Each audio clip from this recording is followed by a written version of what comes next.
This program is sponsored by Travel Oregon, Keep Oregon Green, Pacific Power, and Clackamas Fire.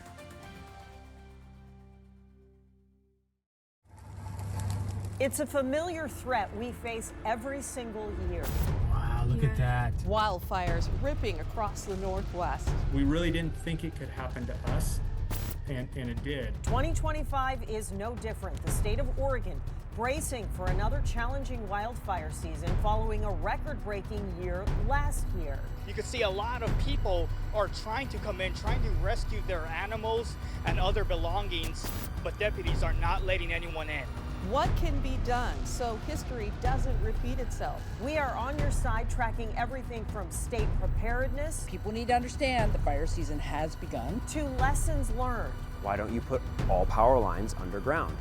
Well, it's not that simple. To prevention and possible solutions, like the first fire-resistant neighborhood in the U.S. So far, our customers are really pleased with it. A familiar threat, 2025. Wildfire season starts right now. Hello, and thanks for joining us for a familiar threat 2025 wildfire season. I'm Angelica Thornton. And I'm Rhonda Shelby. The burn scars across our landscape tell a story. Oregon is no stranger to disastrous wildfires. Last year was record-breaking, nearly 2 million acres burned statewide. The word wildfire implies that fires happen in the wild, far removed from most population centers. But across the West, emergency leaders are increasingly warning about a newer kind of battle. We begin our coverage a little south in Salt Lake City. As Lincoln Graves with our sister station, KUTV, explains, urban fires threaten our cities too.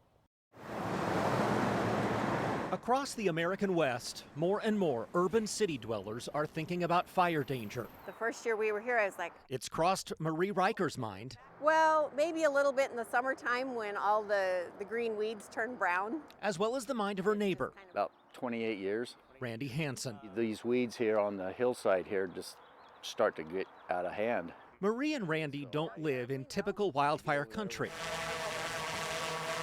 A suburban Salt Lake City neighborhood, far from deep forests or rugged hillsides. A major freeway 100 yards away. But across the street, the Jordan River Parkway. A peaceful, tranquil place most of the time, but where vegetation can dry out and become fuel for wildfires. You live in the middle of the valley, basically, right? You're far from the mountains. Right. But you've worried about wildfire before. Oh yeah. Yeah, after seeing, the fires in LA and everything and how devastating it can just destroy a whole neighborhood in a heartbeat. The Los Angeles wildfires are the most recent example of how flames can race through urban neighborhoods. At least 30 people were killed. More than 18,000 structures, mostly homes, were burned. A year and a half earlier, a wildfire destroyed Lahaina, Hawaii, killing more than 100. And a year and a half before that, the Marshall Fire roared across neighborhoods near Boulder, Colorado, killing 2 and burning more than 1,000 homes. All these fires started as wildfires, which then moved toward neighborhoods. But then it moves into something that is very different, and that is that structure-to-structure ignition. Brent Olson is Division Chief of Wildland Operations for Clackamas Fire, a department in suburban Portland, Oregon. His agency very nearly had a worst-case scenario in the fall of 2020, when historic wildfires came close to major population centers.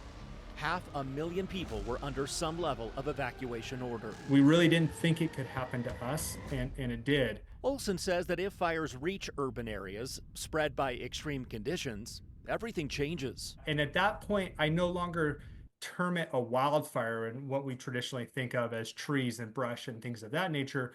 It really morphs into that more closely aligns with an urban conflagration. Crews are somewhat powerless when a fire reaches that point, but that doesn't mean urban areas aren't trying to prepare. The 2020 fires led Olson's agency to create a 20-person Type 2 strike team.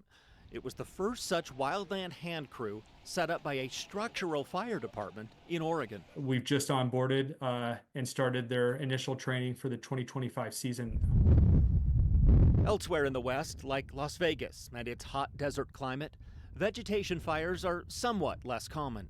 That is unless extremely wet years lead to a bumper grass crop, which later become tinder dry fuel. In those years, Vegas area departments will zero in on prevention and preparation. We see the trends with us. When we have grass years, we want to be a little bit more protective of what we have going on. We want to push prevention more. We want to say, hey, don't be going out there doing your illegal fireworks. Some cities now have wildland-specific fire stations. This is one in the Avenues neighborhood of Salt Lake City, with different types of engines to access rugged terrain. And then we have a Type 3 that's housed at one of our wildland stations that is meant for wildland apparatus, and also Type 6s for wildland apparatus, so that we can get into those more difficult terrain areas. Many lines of defense to stop an urban conflagration, but the last line of defense might just be homeowners themselves. While Marie loves living across from the river, she has occasionally wondered if bad behavior might prove disastrous. We get a lot of walkers through here, and I guess if somebody's smoking and drops their cigarette, I guess it could be. Started burning up that way. Randy worries much more. As river vegetation grows and dries out, he takes matters into his own hands. I get over there with my own private lawnmower and personal lawnmower and take it down, cut it down, just try to clean it up. A last stand effort to stop a wildfire from spreading to his home and the homes of his neighbors. Keep an eye on it, because we could be in the same boat LA was. You just never know. I'm Lincoln Graves reporting.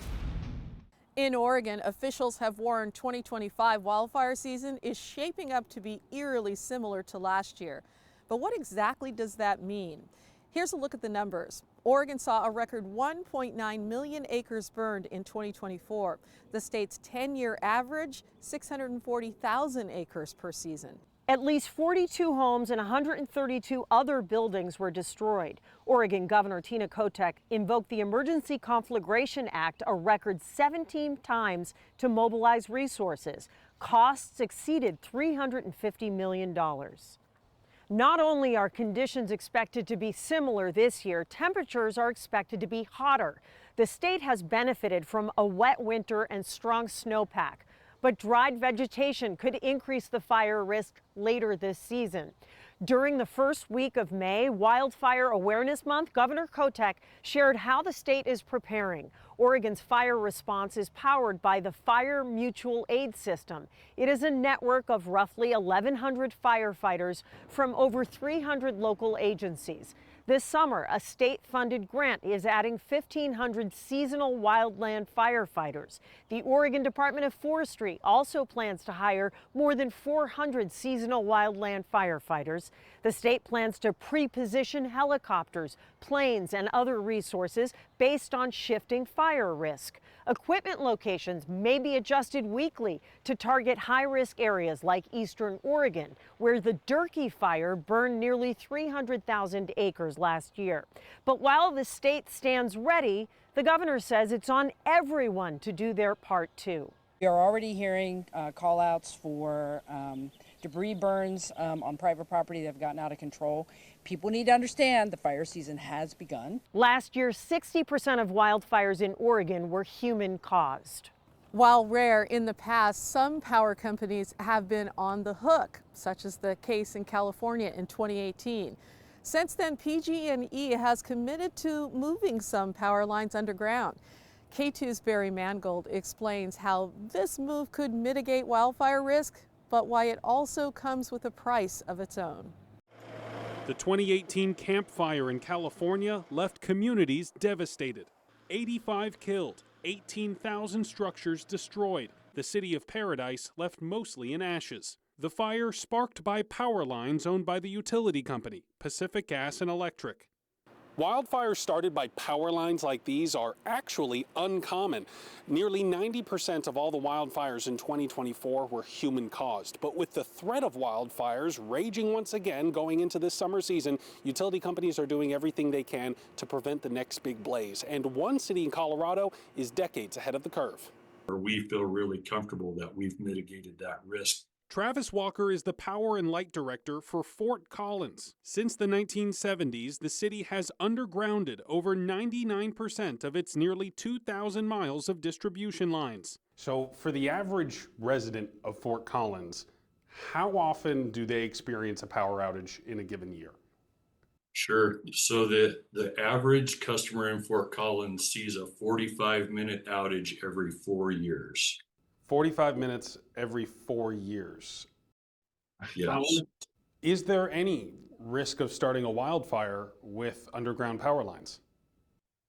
I would say it's not zero. You know, there might be cables that come up into a transformer, and that transformer might fault and, you know, throw some flames out the side, but it's very, very rare that that would happen. Since the Camp Fire, PG&E has committed to move 10,000 miles of power lines underground, which is roughly 10% of its distribution system.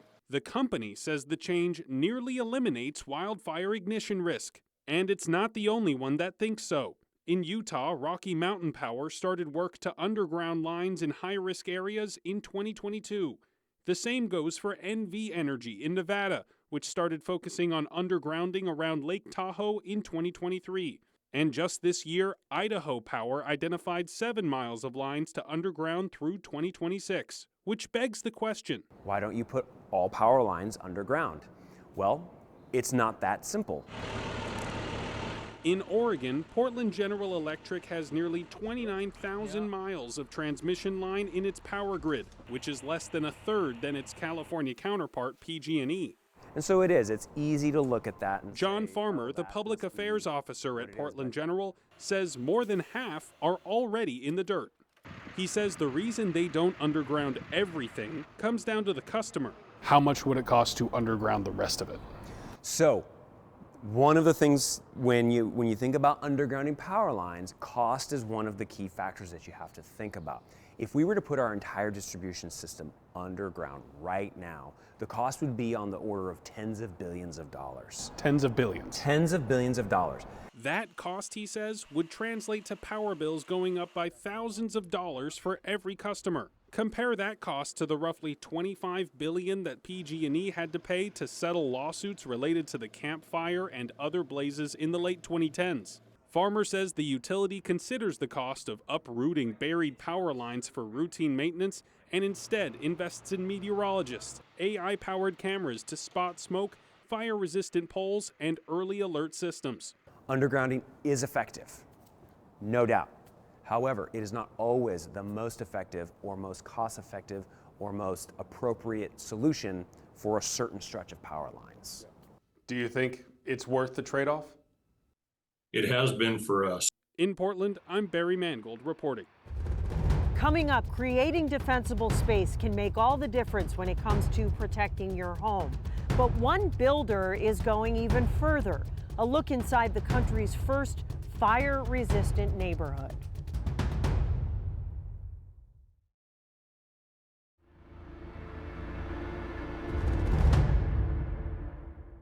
We were completely encircled in smoke. Yeah, you couldn't see more than 25 yards. When we think of destructive wildfires, what often comes to mind is not last year, but the devastating Labor Day wildfires in 2020. As you just heard from 2 homeowners in Clackamas County, the memories of that year are still fresh. And that sparked some changes. Clackamas County's disaster manager says after the 2020 Labor Day wildfires, they took a closer look at their process for evacuations. They say they've improved their alert system and wildfire evacuation map to now include 7 different languages. As for the power companies, Portland General Electric says they have equipment to monitor the weather and a whole team of foresters and arborists who help manage vegetation and determine what trees pose a risk to infrastructure. Crews work to remove vegetation that could become fire fuel. Pacific Power says it has already invested $1 billion across its 6-state system in wildfire prevention strategies. They plan to invest another $2 billion in systems strengthening through 2027. They also use hundreds of weather stations to collect data like temperature, wind, moisture levels, and wind gusts. That data also helps them to better mitigate wildfire risk. When it comes to wildfire prevention, Oregon state leaders say preparing your home could make all the difference. The Oregon State Fire Marshal says creating defensible space around your home is one of the most effective ways to protect your property and community. Here are a few actions homeowners can take right now. Space and prune trees to keep flames from canopies. Remove leaves, pine needles, bark mulch, or other debris within 100 feet of structures. Clear roofs and gutters. Keep plants trimmed and clear of dead material, especially near your home, and move combustible material like firewood away. And avoid planting anything directly under eaves. Aim for a 5-foot buffer. The infographic from OSFM illustrates defensible space. As you clean up your property, be mindful of how you dispose material. Chip, compost, or recycle it. If burning is necessary, be sure to follow local rules. As you heard Governor Kotek say earlier in our newscast, debris burns have already caused issues this year. In fact, runaway debris burns are the leading cause of human-caused wildfires in the state of Oregon, followed by equipment use. Properly clearing dry brush and grass from your property is a good first step to protecting your home. But one builder in San Diego County has turned things up a notch. They have created the country's first fire-resistant neighborhood. Liz Gonzalez with our sister station, Fox 26 in Fresno, reports. Watch this test in a research chamber as embers fly towards a home. 4 minutes in, and the mulch on the left side is starting to smolder. 8 minutes in, there are now flames, and by the 12-minute mark, those flames have spread to the porch, while the right side remains virtually untouched. The difference? It's following standards developed by the nonprofit Insurance Institute for Business and Home Safety, or IBHS. Their program takes that to a little bit of a different level. Steve Ruffner is the president of KB Home Coastal, the company behind the country's first fire-resistant and fire-prepared neighborhood in Escondido. We are building in a very high fire zone because we're at the foot of a mountain, or basically a hillside in San Diego County. But all 64 homes in the Dixon Trails neighborhood are designed to protect against direct flame contact, radiant heat, and embers. They feature Class A fire-rated roofs, non-combustible gutters, upgraded windows and doors, and ember and flame-resistant vents. And then the eaves are stuccoed so that embers can't get up into the attic. So there's no open eaves. And then the vents are all the fire-resistant 1/8-inch mesh, which prevents embers from going into the vent structures. They also feature fences made out of metal instead of wood, which can catch fire, and a 5-foot buffer zone around the home. IBHS found in the fires that were recent in LA that was a big problem, is that, vegetation and ignition points around the house were really difficult to control. Ruffner says taking these measures from the onset of construction is a game changer compared to doing it to an older home. Of course, it's not just homeowners who share the responsibility of wildfire prevention. If you live in the Northwest and you love the outdoors, you have a role to play every time you venture outside. When traveling, OSFM asks that you avoid driving or parking on dry grass. Your car could start a fire. Ensure all parts of your car are secure and no chains are dragging. Carry a shovel, bucket, and fire extinguisher with you. When camping, check burn restrictions. Only light campfires when it's safe and allowed. Stay with your fire, and when you're done, put it out completely. When cooking outside, only use grills or smokers outdoors. Dispose of coals and ash only when they're cool. Still to come, proof things can always change. Oregon started the year with a great snowpack and little drought. Why that doesn't spell relief for wildfire season.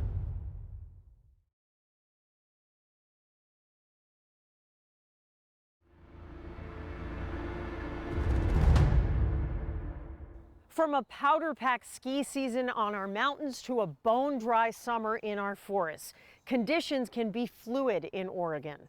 In January, Oregon's snowpack was well above average, the best since 2022. Last January, we had one of the lowest snowpacks on record. The good news continued in April when Oregon saw its first stretch without drought for the first time since November 2019. During the same time last year, Central Oregon and some parts of Eastern Oregon were in drought. As spring and summer continued, conditions got worse. As of mid-May this year, parts of the state were already abnormally dry. We should note the last time Oregon was drought-free, November 2019, was less than a year before the devastating 2020 Labor Day wildfires. Again, things can always change. So let's talk about wildfire conditions this season. Rhonda, we know it's going to be hotter. What else do we need to know, and when can we expect fire activity to ramp up? We can get a couple of clues from NOAA's seasonal outlook, so let's take a sneak peek at that right now. And yep, the Pacific Northwest is clearly in the hot zone. We're looking at more than a 60% chance of above normal temperatures, which is pretty significant. Now, even though we came out of winter with a strong snowpack, April really threw us for a loop. It was so dry that all of the snow moisture we were counting on is now basically gone. The soil dried out really fast and canceled out a lot of the gains we made over the winter season. In fact, for several cities across Oregon and Washington, April 2025 was one of their driest on record. That has a lot of folks, including local climate experts, thinking that wildfire season is already underway. Should a wildfire spark in your area this season, it is critical that you have a plan. There are 3 types of evacuation levels. Here's an explainer from OSFM. Level 1, be ready. Stay informed by checking emergency service websites and your local newscasts. Be prepared to move vulnerable people, belongings, and pets, and monitor emergency alerts. Level 2, be set. Be set to leave at a moment's notice. Consider going to a shelter or staying with others outside the area. Monitor emergency alerts. And level 3, go now. Evacuate immediately. If you feel threatened, do not wait for an evacuation order. Be sure to follow along with Katu News during wildfire season. When we're not on the air, find more information on katu.com. Thanks for joining us for this special presentation of Familiar Threat 2025 wildfire season. We hope we've helped alleviate some concerns going into fire season and offered you tools to help you be prepared.